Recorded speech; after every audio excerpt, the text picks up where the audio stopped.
Professor James McDonald. Thank you for coming all the way from Alabama, USA. Where, this is one of the occasions that we have been waiting for a long time, that we will interview one of the applied anthropologists who are actually working both in the academia and also in the applied field. So we're very glad to have you here. So my first question is like, what makes you an applied anthropologist? Did you really plan it, or it just happened? That's a really interesting question. Before we get into it, I'd say it's an honor to be here, and I want to thank everyone for coming.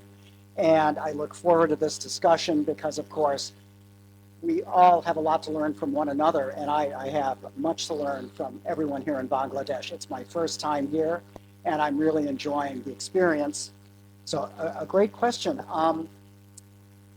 I've always been interested in and concerned with real-world problems, and what I would oftentimes tell my students, who are casting around for a research problem, that what they really needed to do was to find an empirical problem, something that really got under their skin, that really bothered them a lot, and then turn that into an anthropological problem that is situated in some sort of larger literature. And I must have had that same sort of sensibility as I was, especially coming through my graduate program and really becoming sensitized to the myriad of world problems, and I gravitated particularly to issues of poverty and inequality, and those were the things that really kind of got to me, and those are natural applied problems. So when I was, for example, in my master's program, I never would have necessarily labeled myself an applied anthropologist, but clearly I was on that path. And when I got into my doctoral program, I continued along that path to be concerned with those kinds of real-world issues and real-world challenges.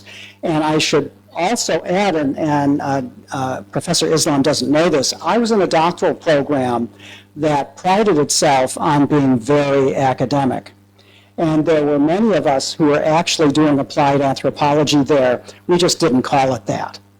And so, that is sort of how I got along into that track. Somehow I just found my way, right, through kind of personal sensibilities. Thank you.